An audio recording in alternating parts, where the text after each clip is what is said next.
علامہ اقبال، میں عرض کر چکا ہوں کہ ان کی ابتدائی تعلیم میں اور خاندانی پس منظر کے اندر مذہبی اثرات بڑے گہرے تھے۔ بہرحال انہوں نے ایم اے کیا ہے غالباً 1897 میں، اور اس وقت کا کچھ اقبال جو ہے اس وقت سے لے کر 1905 تک کا اقبال، ایک طرف تو اس میں بھی نیشنلزم تھا، ہندی نیشنلزم، یہ نوٹ کر لیجئے۔ چنانچہ اسی دور کا اس کا ترانہ ہے، سارے جہاں سے اچھا ہندوستان ہمارا۔ آج بھی جو ہندوستان کا ریڈیو ہے اور ہندوستان میں حکومت کے زیر اہتمام اس ترانے کی جو ہے وہ بڑی سرپرستی ہوتی ہے، بہت اس کو جو ہے نشر کیا جاتا ہے، سارے جہاں سے اچھا ہندوستان ہمارا، ہم بلبلیں ہیں اس کی، وہ گلستاں ہمارا۔ بلکہ اس زمانے میں ایک ایسا شعر بھی انہوں نے کہا ہے جس کی کہ پھر شدید ترین نفی بعد میں ان کے اشعار سے ہوئی ہے۔ انہوں نے ایک نیا شوالہ کے نام سے جو نظم لکھی کہ سچ کہہ دوں اے برہمن گر تو برا نہ مانے، تیرے صنم قدوں کے بت ہو گئے پرانے۔ اسی میں ایک شعر ہے کہ پتھر کی مورتوں میں سمجھا ہے تو خدا ہے، خاک وطن کا مجھ کو ہر ذرہ دیوتا ہے، خاک وطن کا مجھ کو ہر ذرہ دیوتا ہے۔ اس درجے گہرا انڈین نیشنلزم اقبال کے اندر بھی موجود تھا۔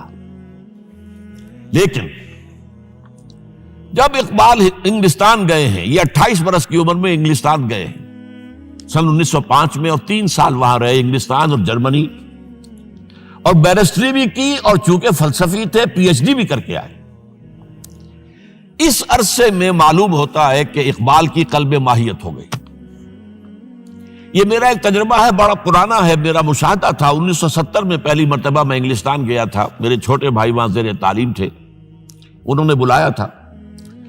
وہاں میں نے دیکھا کہ یونیورسٹیوں میں پڑھنے والے ایک P H D, 2 P H D کرتے ہوئے لوگ بیٹھتے ہیں، جمعے کے روز قرآن پڑھتے ہیں، درس قرآن ہوتا ہے، اور وہ ایک دوسرے سے قرآن پڑھ کے سنتے بھی ہیں تاکہ جو تجوید کی غلطیاں ہوں ان کی تصحیح ہو سکے۔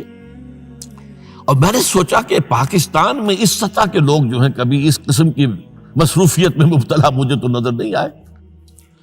تو اس کا مجھے ایک اصل میں تجزیہ میرا یہ تھا کہ جن لوگوں کی بنیادی تربیت میں اور خاندانی اثرات میں مذہب کا ایلیمنٹ موجود ہوتا ہے، چاہے وہ ہندوستان میں رہتے ہوئے وہ زیادہ ظاہر نہ ہو، نمایاں نہ ہو، اس کے آثار سامنے نہ آئے، لیکن جب وہ ایک مخالف ماحول میں پہنچتے ہیں، اس مخالف ماحول میں ان کے اندر کا وہ چنگاری ان کی جو ہے وہ شعلہ بن کر بھڑکتی ہے۔ چنانچہ یہ معاملہ میں نے پھر بعد میں امریکہ میں بھی دیکھا، ہر جگہ دیکھا ہے کہ وہاں 2 نتیجے ہوتے ہیں، یا تو یہ کہ ایک آدمی ڈاؤن دی ڈرین گیا، تو وہاں کی تہذیب میں رنگا گیا شراب اور یہ اور وہ اور رقص اور سب یہ ساری چیزیں آ گئی، اور یا پھر جو بچ گیا جس کے اندر دین کا کوئی حمیت کا شائبہ تھا، وہ پھر بھڑکتا ہے، پھر وہ ایکٹیوسٹ ہوتے ہیں، وہ کام کرتے ہیں۔ لہذا یہ معاملہ جو ہے علامہ اقبال کے ساتھ پیش آیا، اور خود انہوں نے کہا بھی ہے، مسلمان کو مسلمان کر دیا طوفان مغرب نے۔ وہاں سے جب یہ واپس آئے ہیں تو اب نوٹ کیجئے 1908 سے 1930 تک یہ جو 22 برس ہیں، علامہ اقبال نے کیا کیا نوٹ کیجئے، وہ آپ جانتے بھی ہیں، میں صرف گنوا رہا ہوں۔ اسلام کے نظام فکر اور فلسفہ اور حکمت کو بیان کیا، اپنی شاعری کے ذریعے سے بھی، اپنی نثر کے ذریعے سے بھی۔ قرآن کی ایک نہایت جدید اور بہت عمدہ تفسیر، اگرچہ تفسیر کے نام سے آپ کو کہیں تفسیر اقبال نہیں ملے گی، لیکن کلام اقبال خود تفسیر ہے، خود دعویٰ کرتا ہے کہ میرے پیغام میں سوائے قرآن کے اور کچھ نہیں ہے۔ گر دلم آئی نئے بے جوہر است، ورب حرفم غیر قرآن مزمرست، پردہ ناموس فکرم چاک کن، ای خیابہ راز خارم پاک کن۔ یہ مناجات بحضور سرور کائنات صلی اللہ علیہ وسلم، وہ کہتے ہیں کہ اے اللہ کے نبی، اللہ کے رسول، اگر میرے پیغام میں کہیں قرآن کے سوا کوئی شے شامل ہو گئی ہے میری شاعری میں، تو آپ میرے فکر کا پردہ چاک کر دیجیے۔ روز محشر خار و رسوا کن مرا، اور قیامت کے دن مجھے ذلیل اور خار کیجیے گا، اور بے نصیب از بوسہ پاک کن مرا، اور مجھے اپنی قدم بوسی سے محروم کر دیجیے گا. یہ بات کہہ رہا ہے، اس کا دعویٰ ہے، اس نے جو کچھ کہا قرآن سے کہا. اس کی شاعری جو ہے میرے نزدیک، اور میں نے تو اپنی جو سورسز گنوائی ہیں کہ میں نے جو قرآن مجید کا فکر یا سوچ جو بھی آپ اسے کہیں، جو تھوڑا بہت مجھے میسر ہوا ہے، ان میں نے 8 اشخاص کو نمایاں طور پر بیان کیا ہے. 4 یہ ہیں 2 کے جوڑے. 2 ابوین ہیں، ابو الکلام ابو العلا مودودی، ابو الکلام آزاد. 2 دکترین ہیں، ڈاکٹر اقبال، ڈاکٹر رفیع الدین. 2 شیخین ہیں، شیخ الہند مولانا محمود حسن، جن کا ترجمہ ہے قرآن مجید کا، اور اس پر حواشی ہے شیخ الاسلام شبیر احمد عثمانی کی. 2 ہی عین مولانا فراہی اور مولانا اصلاحی، جنہوں نے قرآن مجید کے مضامین کے اندر جو اندرونی نظم ہے اسے واضح کیا. علامہ اقبال میری ایک بہت بڑی سورس ہے، بلکہ سب سے زیادہ گہرا اثر مجھ پر جو ہے بچپن سے جو ہوا ہے وہ تو علامہ اقبال کا ہے. 5ویں جماعت کا طالب علم تھا جب ان کا یہ شعر میرے ذہن میں کہیں چپک کر رہ گیا ہے، جواب شکوہ کا: وہ زمانے میں معزز تھے مسلمان ہو کر، اور تم خار ہوئے تارک قرآن ہو کر. پھر علامہ اقبال نے مغربی فکر پر شدید تنقید کی، بہت بڑا ناقد، اور خاص طور پر مغربی تہذیب جو ہے اس کی نفی کی. یہ سارا کام کیا، اور اس سب سے بڑھ کر وہ تجدید ملت اسلامی کا علمبردار بن کر سامنے آیا. اس نے خوشخبری دی کہ دنیا میں اسلام کے غلبے کا دور آنے والا ہے. ملت اسلامیہ جو اس وقت دبی ہوئی ہے، پسی ہوئی ہے، پوری دنیا میں پامال ہے. آپ کو معلوم ہے کہ پہلی جنگ عظیم کے بعد کیا صورت ہو گئی تھی؟ سلطنت عثمانیہ کے جب دھجیاں بکھیر دی گئیں، اور کولونیل امپیریلزم جو ہے پورے عالم اسلام پر حکمران تھا، پورا عالم اسلام جو ہے محکوم. اگرچہ یہ دبے ہوئے ہیں، پسے ہوئے ہیں، گرے ہوئے، لیکن ان کا دوبارہ غلبہ ہوگا، یہ ابھریں گے، ملت اسلامیہ کی تجدید ہوگی، اسلام کی نشأت ثانیہ ہوگی. اسلام کے روشن مستقبل کے مبشر بن کر علامہ اقبال سامنے آئے. اور ایک اور جو بہت بڑا کام کیا وہ وہی وطنی قومیت کی شدید نفی، بلکہ شدید کا لفظ بھی کافی نہیں ہے، شدید ترین نفی کی ہے. اس لیے کہ اس وقت وطنی قومیت جو ہے اس وقت مسلمانوں کو اپنے اندر انگلف کرنے کے لیے پوری قوت کے ساتھ زور لگا رہی تھی.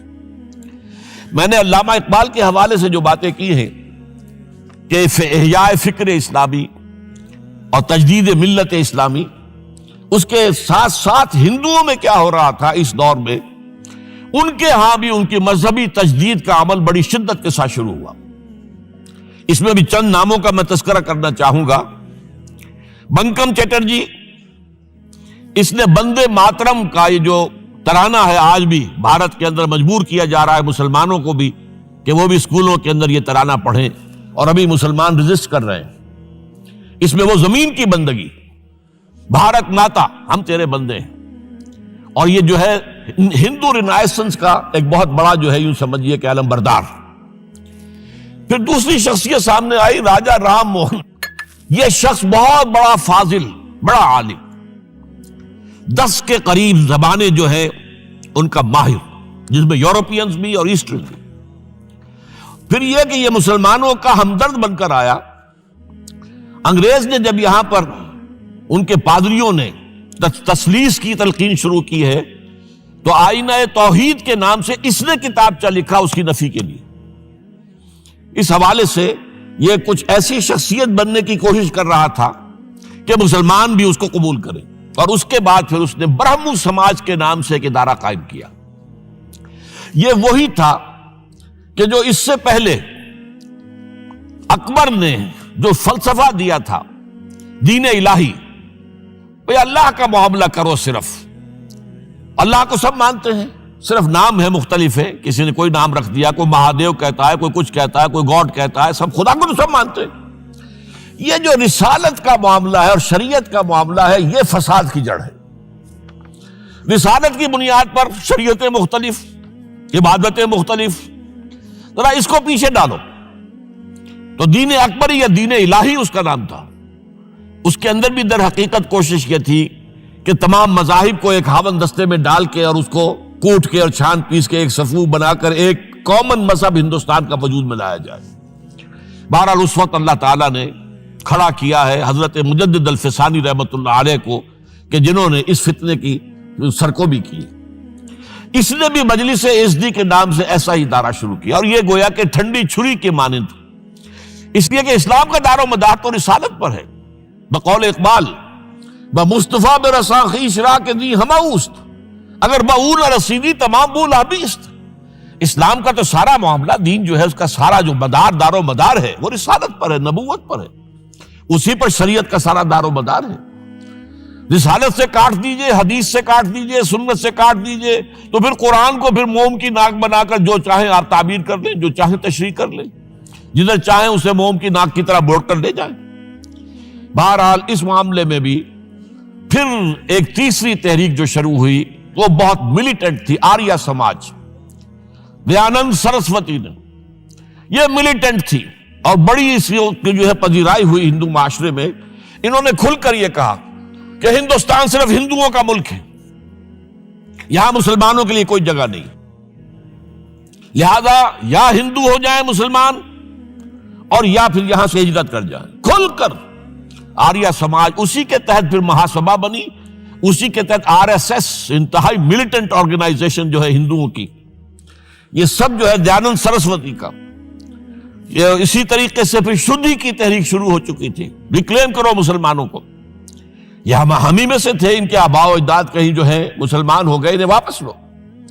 چنانچہ راجستھان کے علاقے میں جہاں بڑی جہالت تھی، مسلمانوں میں علم نہیں تھا، بس کہیں بزرگوں کے کسی زیر اثر فیض سے، کسی صوفی کے وہ اسلام تو لے آئے لیکن تربیت کا کوئی انتظام ہوا ہی نہیں، مسلمان حکومتوں نے کیا ہی نہیں، کچھ بھی نہیں کیا.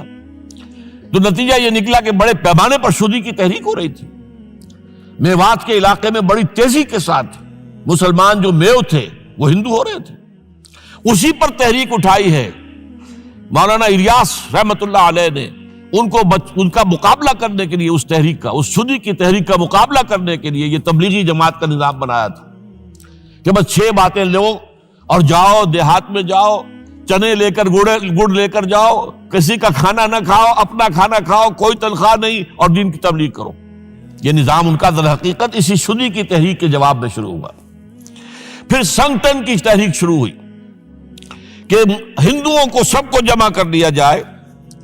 اب اس اعتبار سے ذرا نوٹ کیجئے، علامہ اقبال نے جو نفی پھر وطنیت کی ہے، اتفاق سے یہاں یہ اشعار لکھے ہوئے ہیں: اس دور میں میں اور ہے، جام اور ہے، جم اور، ساقی نے بنا کی روش لطف و ستم اور، تہذیب کے آزر نے ترشوائے صنم اور، مسلم نے بھی تعمیر کیا اپنا حرم اور، ان تازہ خداؤں میں بڑا سب سے وطن ہے، جو پیرہن اس کا ہے وہ مذہب کا کفن. اب ذرا قلب ماہیت کا اندازہ کیجئے. وہی شخص جو کہہ رہا تھا کہ خاک وطن کا مجھ کو ہر ذرہ دیوتا ہے، وہ آج اس وطن کو ایک سب سے بڑا بت قرار دے کر اور اس کا قلع کما کرنے کے لیے کس قدر زوردار الفاظ جو ہے. اور یہی دوسری طرف یہ بت کہ تراشیدہ تہذیب نوی ہے. یہ جو نیشن سٹیٹ کا تصور ہے، یہ 18ویں صدی سے یورپ میں شروع ہوا. نیشن سٹیٹ، ایک ملک میں رہنے والے سب شہری ہیں، برابر ہیں، اور ان کے اندر مذہب کا اختلاف ہو، یہ اس کا کوئی حیثیت نہیں. مذہب تو پرائیویٹ معاملہ ہے، ہاں جو سرکاری سطح پر ہوگا معاملہ، اجتماعی معاملات جو ہے وہ کسی مذہب سے طے نہیں ہوں گے. یہ نیشن سٹیٹ کا تصور، یہ بت کہ تراشیدہ تہذیب نوی ہے، غارت گرے کاشانہ دین نبوی ہے، بازو تیرا توحید کی قوت سے قوی ہے، اسلام تیرا دیس ہے تو مصطفی ہے، نہ زارہ دیری نہ زمانے کو دکھا دے، اے مصطفی خاک میں اس بت کو ملا دے. اس سے بھی زیادہ مجھے ملا ہے ایک ان کے قطعہ جو ہے: منزل راہ رواں دور بھی دشوار بھی ہے، کوئی اس قافلے میں قافلہ سالار بھی ہے، بڑھ کے خیبر سے ہے یہ مارکہ دین و وطن. خیبر، غزوہ خیبر سے کہیں بڑھ کر یہ دین و وطن کا مارکہ، کہ ہمارے نزدیک ہماری قومیت کی بنیاد ہمارا دین. آج دنیا یہ کہتی ہے کہ قومیت کی بنیاد وطن ہے. یہ جو مارکہ دین و وطن ہے، بڑھ کے خیبر سے ہے یہ مارکہ دین و وطن. اس زمانے میں کوئی حیدر کرار بھی ہے، تو واقعہ یہ ہے کہ علامہ اقبال نے اس سلسلے میں وہ رول بھی پلے کیا کہ جو حضرت مجدد الفسانی رحمۃ اللہ علیہ نے دین اکبری کا قلع قبا کرنے میں ادا کیا تھا، اور اس میں کوئی شک نہیں ہے۔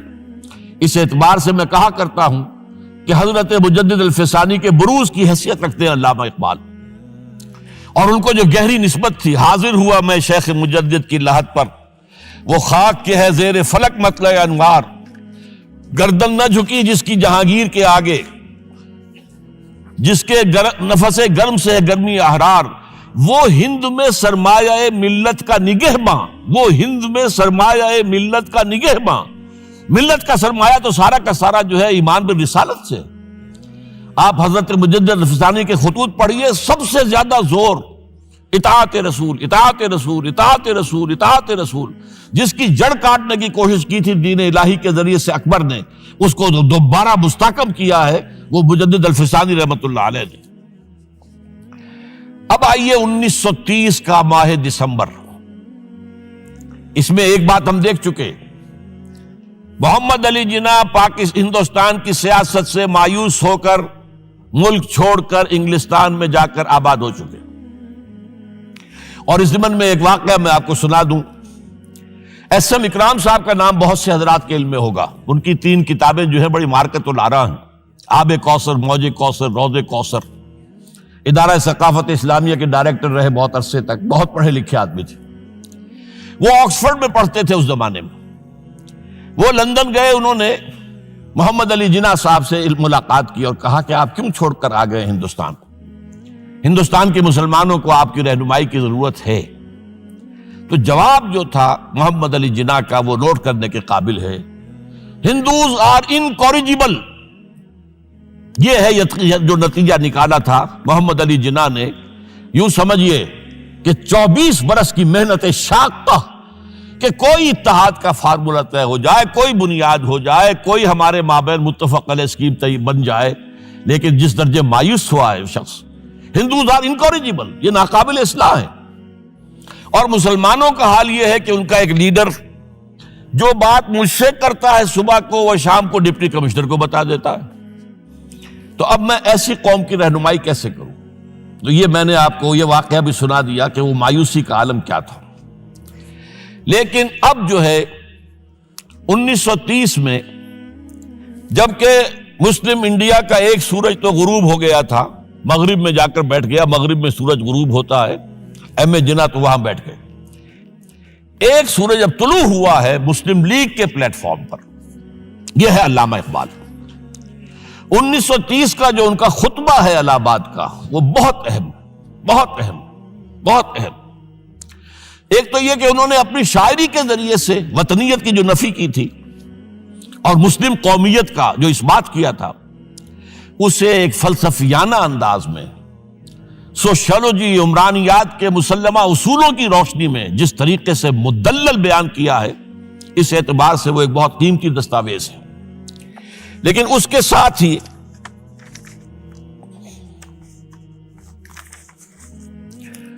انہوں نے ایک تجویز پیش کی، اور یوں بھی کہیے کہ ایک پیشن گوئی کی۔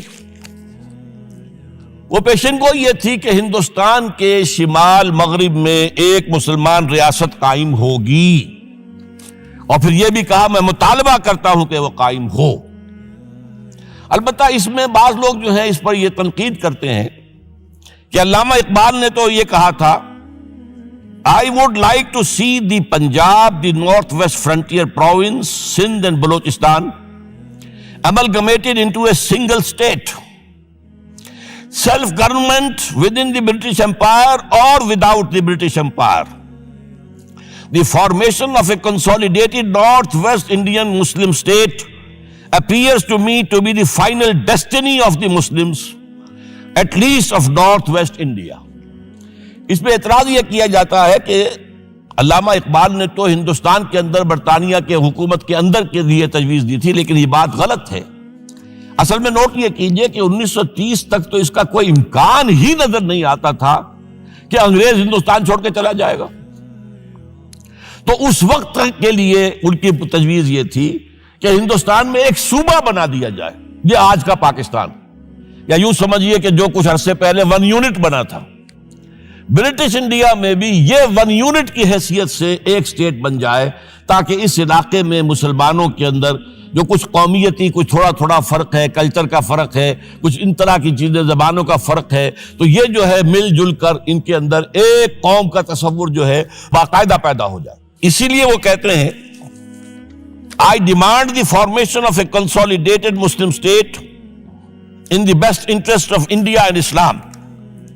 اب اس میں وہ بات یہ کہتے ہیں کہ for Islam it will be an opportunity to rid itself of the stamp that Arabian imperialism was forced to give it, to mobilize its laws, its education, its culture, and to bring them into closer contact with its own original spirit and with the spirit of the modern time۔ وہ کہتے ہیں کہ اگر ایسا ہو گیا، ایک تو یہ کہ ڈیسٹنی ہے، ہوگا، رہے گا، شمال مغربی ہند کے اندر ایک مسلمان ریاست قائم ہو کر رہے گی۔ اب یہ پروفیسی بھی تھی، پیشن گوئی، اور یہ بھی کہ میں مطالبہ کرتا ہوں، ایک تجویز بھی تھی، لیکن اس کا جو اصل عنصر ہے، جو میرے نزدیک جو انقلابی حصہ ہے، جہاں تک ہندوستان کی جو تقسیم کا معاملہ ہے، یہ اور بھی بہت سے لوگوں کی طرف سے یہ باتیں آتی رہی تھی۔ میرے پاس یہاں پہ 14 نام لکھے ہوئے ہیں جنہوں نے ہندوستان کی تقسیم کا تذکرہ کیا، لیکن جس انداز میں، جس پلیٹ فارم پر آل انڈیا مسلم لیگ کا جو اینول سیشن ہے اور اس میں صدر کی حیثیت سے خطبہ دے رہا ایک شخص، تو یہ حیثیت جو ہے یہ بہت نمایاں، اور اس میں جس انداز میں بات کہی گئی ہے اس میں جو ایک پازیٹیو عنصر ہے۔ اگر ایسا ہو گیا، ایک نارتھ ویسٹ آف انڈیا میں مسلمان ریاست قائم ہو گئی، تو ہمیں ایک موقع مل جائے گا کہ عرب امپیریلزم، اب نوٹ کیجئے، عرب امپیریلزم سے مراد کیا ہے؟ عربوں کا دور ملوکیت۔ اس سے پہلا کیا تھا؟ خلافت راشدہ، اصل اسلام۔ دور بنو امیہ تو اصل اسلام نہیں تھا، حکومتی سطح پر تو بالکل اسلام نہیں تھا۔ وہی دور ہے جس میں کہ سانحہ کربلا ہوا ہے، واقعہ ہرہ ہوا ہے، ظلم کی انتہا ہوئی ہے، سینکڑوں تابعین کو حجاج ابن یوسف نے شہید کیا ہے۔ اس کو حدیث کے اندر بھی کہا گیا ہے ملکن اعظم، کاٹ کھانے والی ملوکیت۔ اس کے بعد جو ہے دور آیا ہے بنو عباس کا، وہ محل بنے ہیں شاندار، جو ہے جو بھی بادشاہوں کے ہاں ہوتا تھا وہ سارا کا سارا معاملہ آیا ہے۔ تو اب دنیا اسلام کو ان کے آئینے میں دیکھتی ہے، وہ سمجھتی ہے یہ اسلام ہے، لہذا اس میں تو کوئی شے ایسی نہیں ہے جو اٹریکٹ کر سکے، جو کسی قوم کو اسلام کی طرف جو ہے وہ کھینچ سکے۔ تو یہ جو امپریشن ہے جو کہ اس دور ملوک کی عرب امپیریلزم کا لفظ استعمال کیا ہے، اسلام کے چہرے پر جو بدنما داغ اور دھبے آ گئے ہیں، انہیں ہٹا کر وہ جو اس کی اوریجنل پیورٹی ہے، اور ظاہر بات ہے کہ دور ملوکیت سے پہلے خلافت راشدہ، تو گویا کہ اس میں اگرچہ نام خلافت راشدہ کا نہیں لیا گیا ہے، لیکن یہ ہے کہ بات مراد وہی ہے، لیکن اور اس میں بھی جو بڑی حکیمانہ بات ہے کہ ہم اس کو bring them into closer contact with its old original spirit، جو اصل اسلام کی اصل روح ہے، and with the spirit of the modern times، اس زمانے کے جو تقاضے ہیں ان کے مطابق اجتہاد کے دروازے کو کھول کر، اور ہم ایک ایسا نظام جو ہے وہ یہاں پر قائم کریں۔ یہ ہے وہ چیز کہ جس نے تحریک مسلم لیگ کے اندر ایک مثبت جذبہ، یہ نوٹ کر لیجئے میرے الفاظ، 1906 سے لے کر 1930 تک تحریک مسلم لیگ صرف ایک منفی موٹیو پر چل رہی تھی، منفی، نیگیٹو، خوف، ہندو کا خوف، ہندو دبا لے گا، ہندو ایکسپلائٹ کرے گا، ہندو معاشی طور پر بھی، تہذیبی طور پر بھی، ثقافتی طور پر بھی، مذہبی طور پر بھی شدی کی تحریک چل رہی ہے، ہمیں راستہ دکھایا جا رہا ہے، ہندوستان چھوڑ دو اور بھاگ جاؤ، چلے جاؤ۔ یہ سارا خوف کا عنصر تھا، اور اس میں تحفظات تلاش کرنے، کوئی ایسی یقین دہانیاں کہ وہ مسلمانوں کے حالات بہتر ہو جائیں، اس کے علاوہ کوئی اور موٹیو نہیں تھا، یہ منفی موٹیو تھا۔ اور اس کی وجہ ساتھ ہی یہ ہے کہ مسلم لیگ اس وقت تک کوئی عوامی جماعت تھی ہی نہیں، بلکہ کچھ خواص جو اونچے لوگ، نوابوں اور نوابزادوں اور ان ایسے لوگوں کی جو ہے یہ ایک جماعت تھی۔ لیکن 37 میں جو یہ انجیکشن لگا ہے یہ پازیٹیو ہے۔ اس کی مثال میں دیا کرتا ہوں کہ کوئی مریض پڑا ہوا اپنے بیڈ پر اور گلوکوز کی بوتل لگی ہوئی ہے اور ایک ٹیوب چل رہی ہے، تو اس کے اندر ہی کوئی اب انجیکشن لگانا ہے تو اس ٹیوب میں لگا دیتے ہیں، ایسا نہ ہو کہ کوئی اور پرک دینی پڑے مریض کو اور اسے تکلیف ہو۔ تو گویا کہ مسلم لیگ کا جو بھی وہ ایک نظام تھا اس میں ایک انجیکشن لگایا ہے علامہ اقبال نے 1930 کے خطبے میں۔ اگلی بات، اس کے بعد یہی انجیکشن علامہ اقبال نے لندن میں مسٹر محمد علی جناح کے ذہن و فکر میں لگایا ہے۔ اس کا واقعہ کیا ہے؟ 3 گول میز کانفرنسیں ہوئی تھی، پہلی اور دوسری میں محمد علی جناح بھی شریک تھے، تیسری 1932 میں ہوئی، اب وہ شریک نہیں ہوئے، اس لیے کہ وہ سیاست چھوڑ چکے تھے، وہ تو سیاست کو خیر بات کہہ کر اب پریکٹس کر رہے تھے، لیکن علامہ اقبال اس میں گئے تھے، وہاں موقع ملا، قریبی ملاقاتیں ہوئیں، گفتگویں ہوئیں، اور ان ملاقاتوں کے نتیجے میں یہی انجیکشن علامہ اقبال نے محمد علی جناح کے ذہن اور فکر کے اندر لگایا ہے کہ بات کرو اسلام کے احیاء کی، وہ چیز کہ جو مسلمانوں کے جذبات کے اندر گرمی پیدا کرے، حرارت پیدا کرے۔ اس حوالے سے یہ جو انجیکشن لگایا گیا ہے، اسی سے پھر یہ کہ ان کے مزاج کے اندر ایک تبدیلی آئی۔ کچھ اور لوگوں نے بھی انہیں کہا ہوا تھا، لیکن یہ کہ خاص طور پر یہ بات اقبال کی تھی جس کی اپنی ایک حیثیت تھی۔ بہرحال 1934 میں ایم اے جناح واپس آ گئے، پھر انہیں مسلم لیگ کا تا حیات صدر بنا دیا گیا، پھر انہوں نے مسلم لیگ کو سنبھالا ذرا، لیکن 1936 کے الیکشن جو آئے یہاں پر، اس میں کانگریس پوری اوور ویلمنگ میجورٹی سے جیت گئی۔ ابھی محمد علی جناح کو موقع ملا ہی نہیں تھا کہ ابھی مسلم لیگ کو سنبھال سکتے، اور ان جو وزارتیں بنی تھیں اس دور میں کانگریس کی، انہوں نے جو سلوک مسلمانوں کے ساتھ کیا، جو مظالم ڈھائے، جو انہیں دبایا اور ان کے حقوق کو پامال کیا، اس سے وہ نیگیٹو جو ایک موٹیو تھا وہ بھی اور قوی ہو گیا۔ اور اس کے بعد پھر محمد علی جناح نے 1937 سے لے کر 1947 تک، ایک لفظ میں استعمال کر رہا ہوں، آپ گھبرا نہ جائیں، 1937 سے 1947 تک اسلام کی قوالی گائی، پورے 10 برس اسلام اسلام اسلام اسلام، ہمیں اسلام چاہیے، اسلامی تہذیب ہم چاہتے ہیں، اسلامی قانون ہم چاہتے ہیں، ہمارے قوانین اور ہیں، ہمارا مذہب نہیں ہے، وہ دین ہے، وہ زندگی کے تمام معاملات پر۔ یہ جو ہے میں قوالی اس لیے کہہ رہا ہوں کہ قوالی میں تکرار ہوتی ہے، جس تکرار کے ساتھ یہ اب اس موقع پر آ کر محمد علی جناح قائد اعظم بن گئے۔ مسلمانوں کے دلوں کی بات، اقبال نے جو ولولہ پیدا کر دیا تھا، ایک ولولہ تازہ دیا میں نے دلوں کو، لاہور سے تا خاک بخارا اور سمرقند، وہ جو ولولہ تھا، جو غلغلہ تھا، اب محمد علی جناح کی زبان سے جب وہ بات آئی ہے تو یہ مسلمانوں کے دل کی آواز تھی، ان کی روح کی پکار تھی۔